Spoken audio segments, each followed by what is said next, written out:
ഒരു കാര്യം പറയാനുള്ളത് എന്താണെന്ന് വെച്ച് കഴിഞ്ഞാൽ ഒരു DNA ഇഷ്യൂവിനെ കുറിച്ചൊക്കെ ഭയങ്കരമായിട്ട് ചർച്ച പോകുന്നതൊക്കെ ഉണ്ട്.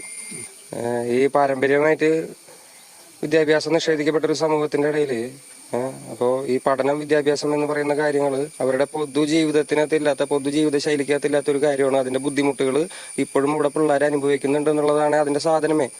അപ്പൊ അതിൽ പറഞ്ഞൊരു വാക്ക് മാത്രം എടുത്തിട്ട് അതിനെ ഒരുപാട് ആഘോഷിക്കലും കാര്യങ്ങളൊക്കെ കണ്ടിരുന്നു ഞാൻ. ഇത് കേരളത്തിൽ പഠിച്ച് മെറിറ്റിൽ വന്നിരിക്കുന്ന പിള്ളേരുടെ അടുത്ത് പോലും റിസർവേഷൻ ഉള്ളതുകൊണ്ട് മാത്രമാണ് അവൻ ഇവിടെ എത്തിയത് എന്നൊക്കെ പറയുന്ന ഒരു സമൂഹത്തിനടുത്ത് എന്തൊക്കെ പറഞ്ഞു കൊടുത്താലും മനസ്സിലാവാൻ പോണില്ല. അപ്പൊ എനിക്കത് ക്ലാരിറ്റി വരുത്തേണ്ട ഒരു ആവശ്യം ഉണ്ടായിരുന്നു, അതാണ് പറഞ്ഞത്. അതിൽ DNA വിഷയത്തിൽ തന്നെ പ്രധാനമായിട്ടും പറയുന്നത് പഠിച്ചു വളരെ ഉയരങ്ങളിൽ പല ആളുകളും എത്തുന്നുണ്ട്. അതുകൊണ്ട് നമ്മുടെ നാട്ടിലൊരു ജാതീയമായ വേർതിരിവില്ല എന്നാണ് പറയുന്നത്. അങ്ങനെയാണോ? ഇവിടെ പഠിച്ച് റിസർവേഷൻ ഉപയോഗിച്ച് പഠിച്ചു വരുന്ന പിള്ളേരുടെ അടുത്ത് പറയുന്നത് റിസർവേഷൻ ഉള്ളതുകൊണ്ട് മാത്രമാണ് ഇവിടെ എത്തിപ്പെട്ടതെന്നാണ്. അത് തന്നെ വലിയ ജാതീയത വലിയൊരു സാധനമാണ് അത്. അപ്പൊ അതങ്ങനെയാണോ എന്ന് ചോദിച്ചാൽ അതങ്ങനെയല്ല. അതിപ്പോ എങ്ങനെയാണ്